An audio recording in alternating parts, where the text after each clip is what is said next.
magazine Bonda Congo Central epesami na bokasi ya Kamek Mbanza Ngungu. Kamek aza leader ngai ne na bana na botama papa na biso abwaka mbongo na Kamek ti lelo nga na komi na bakoko papa na sope aza na bakoko totika koyoka te Kamek ekimi na mbo. Kamek Mbanza Ngungu toujours pene na population na ye.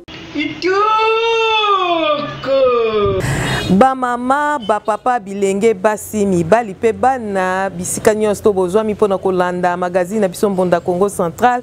Totombeli bino bolandi bolamu ya magazine ya mokolo ya lelo na cadrage Venice Ngofulu, na réalisation ya Arma Basaoula, na présentation ya Bibi Chtibola, na rédaction ya Gypsy Esanga pe na coordination ya Richard Mwampoul. Fondation Disikila balekisa ki fête na bango ya Noël na ba membre ya Athénée. Richard Mwampoul azalaki wana. Noël leka ki malamu penza pona bana ya Fondation Disikila oyo ekambamaka na Jordi Disikila.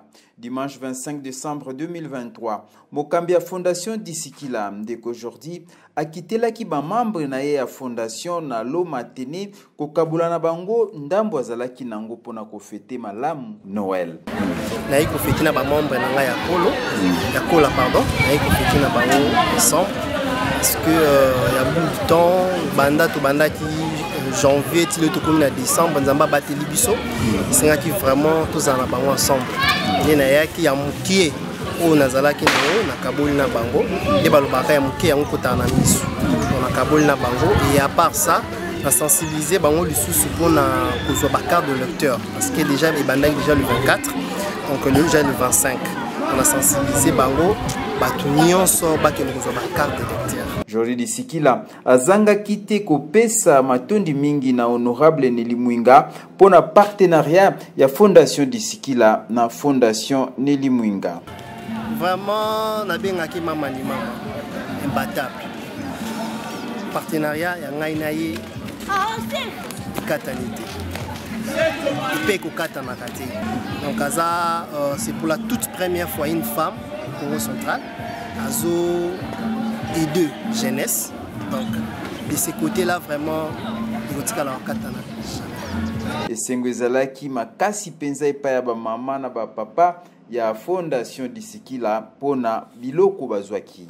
Mais uno mweni ke vanantianti asisi la bana ba mono bena kaka bana ba kumvingi langa mweni butidi ke beto désespéré déjà tokele kinga tukafuiza diaka. Mais tu mweni kiese bukatulwaki donc matondo tufutu di mamingi. Tufutu di matondo kwa tata Disikila. Zala kande boye soki ozana yango kabola na bandeko. Honorable Roger Matondo, député national ya Mbanza Ngungu, a kokisi devoir nae patriotique. Mokolo le 30 décembre 2022, mwana mboka Roger Matondo azwaki carte nae d'électeur na epe kinzonzi na kati ya paroisse Sainte-Thérèse. Na kobima nae na sala enrôlement a sengi bangungwazi na bangungwa nyoso basala lokola ye. Vous savez, en tant que citoyen, nous avons le devoir d'obtenir cette carte. Et cette carte, c'est la carte d'électeur. La carte d'électeur vous donne accès au local qui a des urnes. Et ce local qui a des urnes, c'est un local qui vous permet, en tant que citoyen, de participer à la vie de la nation. Et à la vie de la nation, ça signifie participer aux élections. Vous pouvez participer aux élections en tant qu'électeur ou en tant que candidat éligible. Alors, pourquoi obtenir cette carte? Et aujourd'hui, j'obtiens cette carte aujourd'hui, vous voyez que c'est une très belle carte. C'est pour permettre aux citoyens de ce pays de pouvoir faire comme nous, c'est-à-dire s'engager pour que demain, lors des prochaines élections, nous ayons accès au bureau de vote. Et lorsqu'on a accès au bureau de vote, ça signifie qu'on choisit les animateurs au niveau national, au niveau local. Et quand on a choisi les animateurs au niveau national, au niveau local, ça signifie qu'on a participé à la vie public de la nation congolaise. Et nous avons vraiment besoin de nous faire enrôler. Et j'invite toute la population de la province du Congo central en général, mais aussi et surtout celle du territoire de Mbanza-Ngungu à s'enrôler massivement. Kolongwanae na epe Kinzonzi elongo na maître les 20 assistants parlementaires naye honorable Roger Matondo akendaki na boko kotala bandeko ya Kimbongo oyo babengana bango na mboka na bango na se ambula mokola bonane do mokolo elandi honorable Roger Matondo azongaki na boko kosepela bonane na bandeko ndenge alakaki bango pe bapesaki ye matondi makasi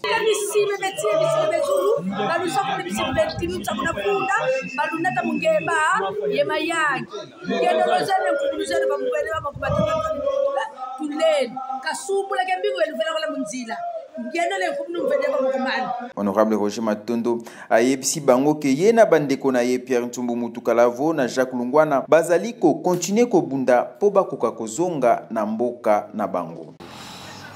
Keleka ntangu ya ngaya mpasi beni kadi kaluna kuna Kimbongo ko beaucoup secteur parce que on va pas rappeler mais mudiambu dia décision ya baka makoko luyalu ye bantu baiza kula mukuza exécuter décision yina basala mana basala et mamana kama tondo ako yakala ngatu les 27 beto kina yakala ntsukangona kiti les 30 je crois de loaka kuna to loaka kuna beto bantete to loaka kuna yakala yani kuku secrétaire ye kuna territoire kani kuti yani gouverneur la province kabaki loi kila ko beto to tuka Kinshasa to loaka kuna lo toma kutumo c'est-à-dire Mfumu Jacques Lungwana honorable Pierre Ntumbu ye mono honorable Matondo to loaka kuna katavua ndako to ayanti kanwa na Nkindu ye konda tomi tadi bantu boba tibakalu ve mukwiza ulusadisa Nkindu ya Kindu beno yebeto beno musambu beto muna vovo muna nkanda twa pasivo ediambo dio twa bakila dio nzengo beno la vutuka kuna batanya. Et sali 3 mois depuis bandeko ya Kimbongo babengana bango ata mokolo moko te mokonzi ya province asia kenda kotala bango. Et yokani makasi boye excellence Rachel Diazangu Kantona, directrice ya agence ya numérique ya province ya Congo central na mokolo ya dimanche 25 décembre 2022 pona kokominye na bandeko ya Lingomba CBFC ya ville haute. Pe ayaki lisusu pona kotala bandeko oyo bazwamisami na prison. Na bosambeli boye azalaki elongo na honorable Kamakulwa Kidietiko André na suite na bango nyonso. Mokolo ya le 25 décembre ezali mokolo oyo ba Kristo ba célébraka mbotama ya Yesu babengi yango Noël. Révérend pasteur Ntsuka yende moto ateyaki na Luc 2:15 na 1 Corinthiens 5:17 na thème Jésus-Christ est l'agneau qui ôte les péchés du monde. Yesu Masia aye pona ba mindelete aye pona ba frikete kasi aye pona kopikisa bato ya mokili mobimba na yango toloniete joyeux Noël. Bandeko ya Flippo ba betaki pe baningisaki etonga na lindanda epesaki esengo makasi.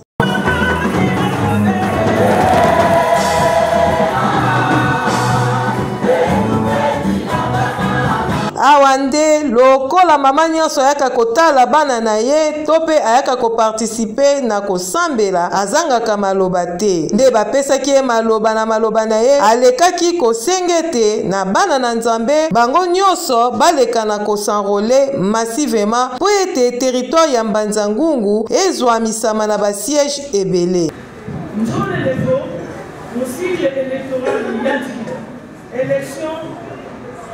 Année prochaine, 2023, nous décembre.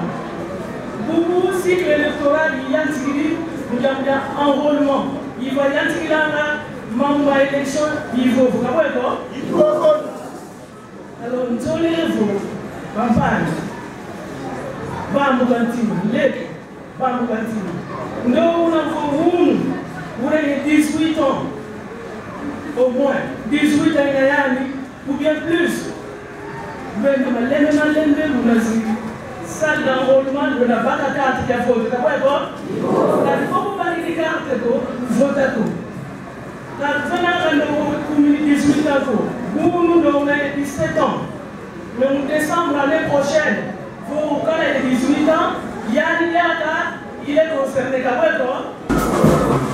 Na nsima ya bosambeli, Excellence Rachel Diazangu Kantiona na Honorable Kamakulwa Kidieti kona ba suite na bango ba memanaki na prison centrale ya Mbanza-Ngungu pona kotala bandeko na biso oyo bazali na pasi. Ayambamaki epai ya directeur ya prison Trésor Malonda pona koyeba pasi tope ba difficulté nini bandeko bazali na yango. Ba prisonnier bazali 462 kasi basi bazali 8 mibali 454. Directeur ya prison asepelaki makasi na boye ya Excellence Rachel Diazangu Kantiona pe Honorable asengi bango baleka na kosala lobbying po ete bameka ko réhabiliter prison po ba condition oyo ezali kopesa pasi mingi. Kasi asengi lisusu na Excellence baleka kotala mae o etali santé po ete ba prisonnier baleka pe ko vivre neti batu nyonso. Na bobimi na bango na prison, son Excellence Rachel Diazangu Kantiona amemanaki na Honorable Kama pe suite na bango nyonso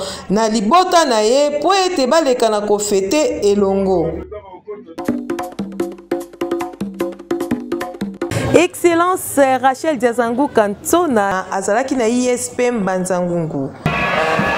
Tozali na province ya Congo Central na territoire ya Mbanza-Ngungu na Institut Supérieur Pédagogique de Mbanza-Ngungu na mokolo ya jeudi 22 décembre 2022. Esengo ezalaki makasi na mokolo oyo pona ba cérémonie mibale ya makasi esalemi. Ya yambo collation ya grades académiques pe ya mibale clôture ya année académique 2021-2022. Azalaki présente Excellence Rachel Diazangu Kantiona, directrice ya agence numérique ya Congo Central. Azalaki accompagné na bureau na ye ya Matadi pe ya Mbanza-Ngungu.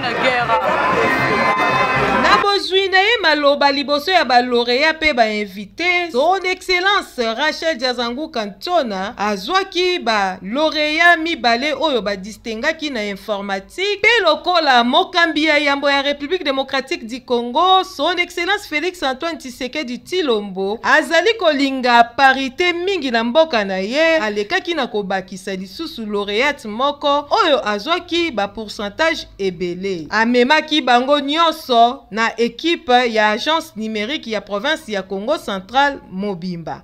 Question genre, nous ajoutons la première lauréate femme. Elle vient avec nous à l'agence. Donc nous prenons les deux meilleurs plus la meilleure femme. Peli susu motuna etunamaki epai ya son Excellence Rachel Diazangu Kantiona soki makambu oyo asali na ISP eske akosala yango pe na bakwe nyonso ya province ya Congo Central. Au fait, le gouverneur parle de la cohésion provinciale.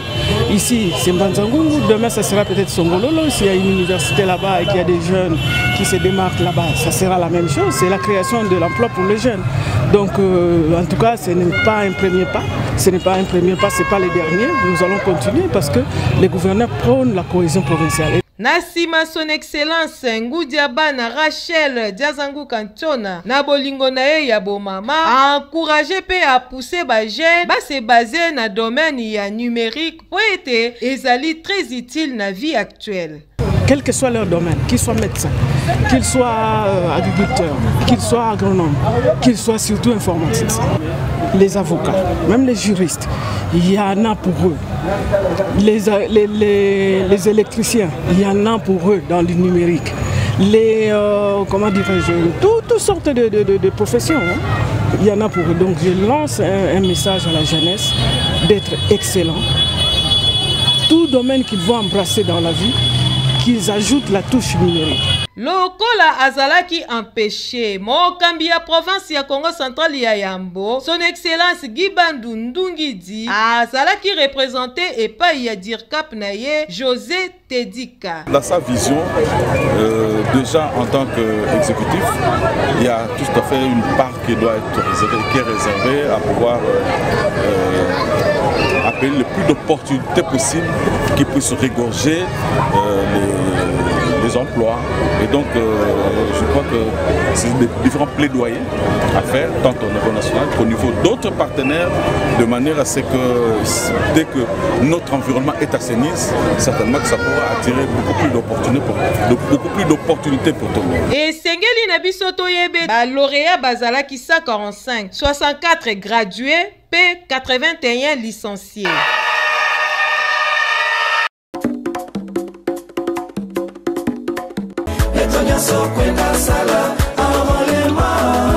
Mbote na bampagne na munu nyonso ya Mbanzangungu eza ya bino mwana ndeko MTD message ye azali coordonnateur ya fondation Kisombe Kyakumwisi oyo ezokamba mapa ya mwana mboka Kisombe mwana na biso ya Congo central abengi ba mama ba papa ba jeune garçon ya territoire ya Mbanzangungu bo s'enrôler massivement.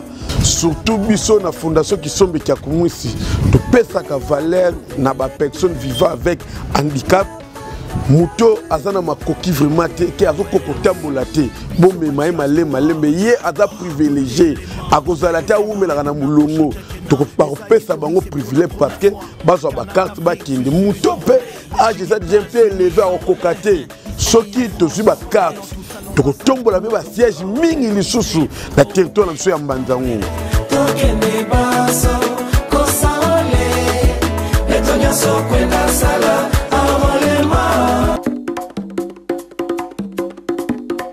MC Pro na bandeko na ye nyonso baza na esengo ya kosouhaiter joyeux anniversaire na moko ya ba réalisateur na ye na kombo ya Arma Basaoula.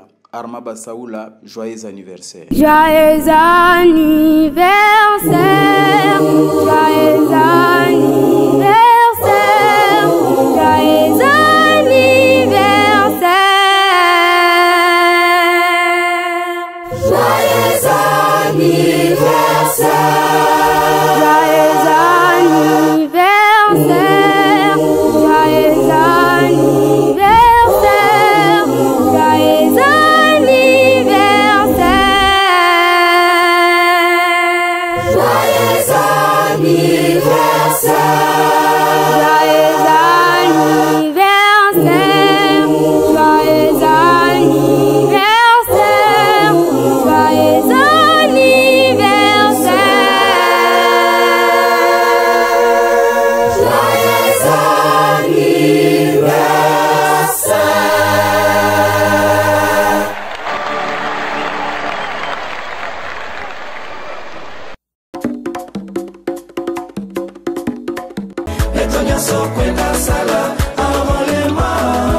Nous sommes très émis des joies, des actions ou des festivités qui viennent d'être organisées, des enrôlements des électeurs, plus particulièrement en République démocratique du Congo, pour changer l'identité et l'image de notre pays.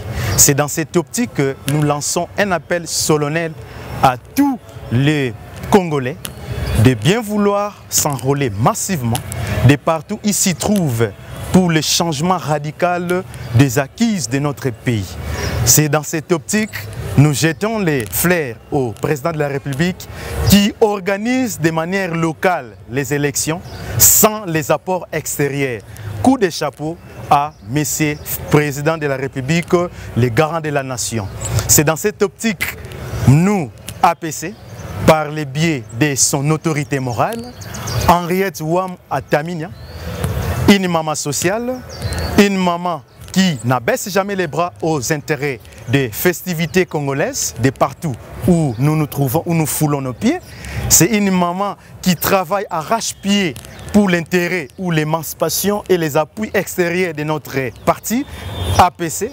Et aussi, nous lançons aussi un appel solennel dans tous les territoires, toutes les provinces, de bien vouloir prendre conscience pour changer la démarcation, le voie de notre pays. C'est comme ça que nous sommes en train de solliciter l'implication totale du peuple congolais dans les milliers partout, de bien vouloir prendre part dans les élections. Et vraiment, ça sera une bonne chose pour la démarcation de notre pays.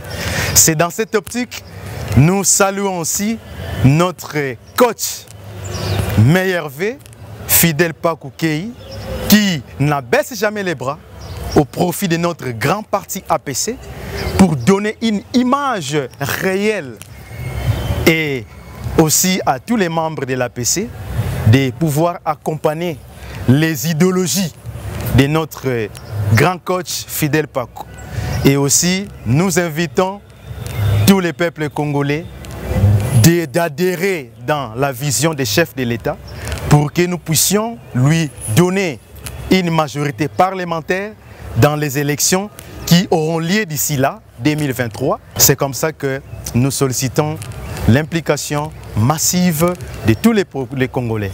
Aussi, prenons conscience d'expulser notre ennemi juré, Paul Kagame, qui est le diable, le représentant pour tuer les peuples congolais. Vraiment, peuple congolais, l'air n'est plus au rêve.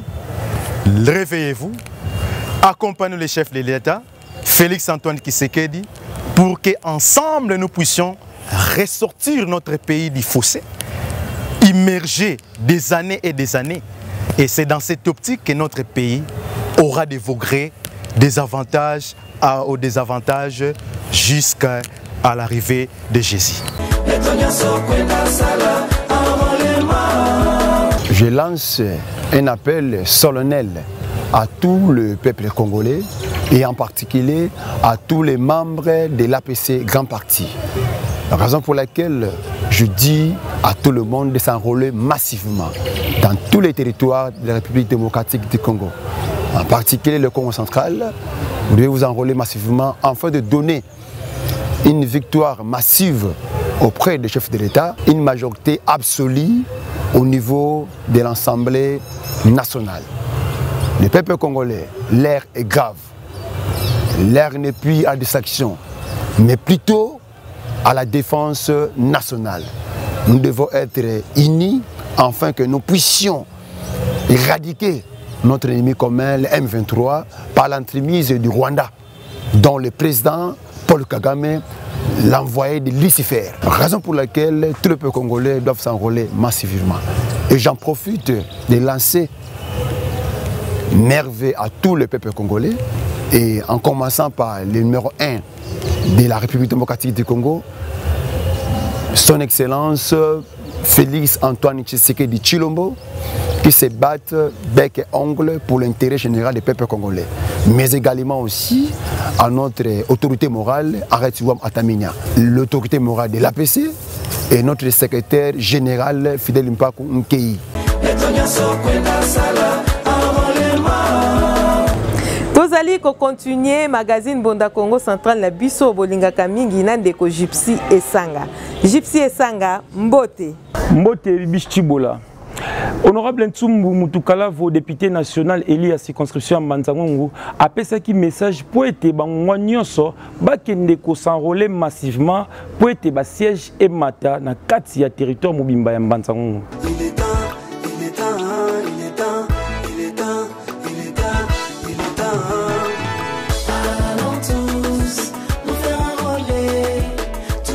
Batata, bamama, matoko yebandumba ku territoire ya Mbanzangungu. Tuzeyevo mvula yai ya mafunda mole makumole ye tatu imvula ya ntsodolo. Mudiodio, Commission électorale nationale indépendante, Seni Munkufi, Sekayantika Sonika Yevana Bikalati Biampa, kwa bao bena yemvula ya sola. Tuka kia sabala, le 24 décembre 2022, yekina kia le 23 janvier 2023, beto ba onzu, tuenda kisoni kisa kuna seni. Tuenda ba bidi kibeni, mukudika ndonga ya badepite mu territoire to ya Mbanza Ngungu ina boso nti ya Mvimba. Tuenda yetunata bapangi kadi land la bilumbu bia fioti katulei kibeni tuluko iluzolele nkinzi miangemba mia Noel ye bwanana mono weno ntumwa tata honorable Pierre Ntsumbu muntu kalavu tutonde.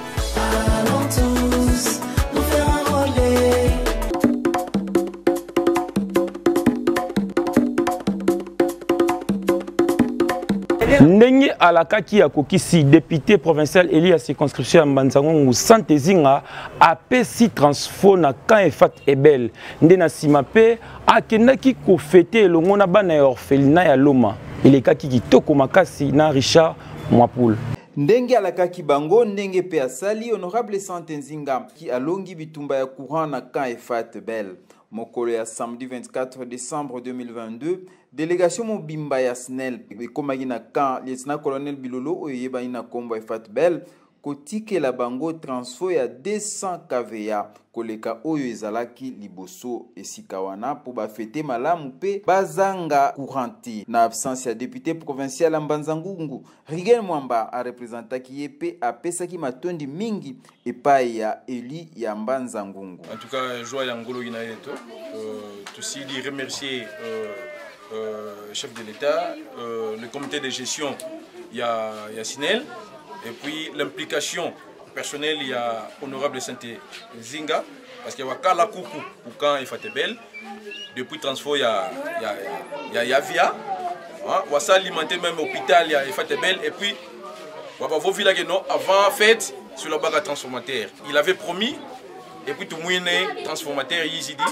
Mais surtout, il remplacer transformateur pour capacité à Ngolo, yo yakala avant. Basoda pe basi na bango bazalaki na esengo komona ke molili esili na kana bango. Na sima kan efat bel, délégation honorable Sante Nzinga ekomaki na Loma le 25 décembre kotika biloko ya kolia na ba orphelin ya orphelinat Œuvre de Dieu. Délégation yango kumbamaki na Blondi Mokani moko ya ba collaborateur na ye. Honorable Sante Nzinga Nizetu. Yene mutatindi biso susi pe posa na ezala ki ye moko nde azala aya kotala bana na ye yango bomoni te maboko pamba te bandeko ba kosunga biso biloko eza na kati wana ekita honorable atindi yango na tina ete na période oyo bana na ye oyo bazanga te loko komela te bazanga ta loso kolia te. Bana basepelaki makasi lolenge papa Sante Nzinga akanisi bango na mokolo ya Noël. Liboso na sengna nous merci et ba honorable Sante Nzinga na o ni sasali pona biso. Toa ko remercier pour nini ke te ba keteke akoko la biso surprise.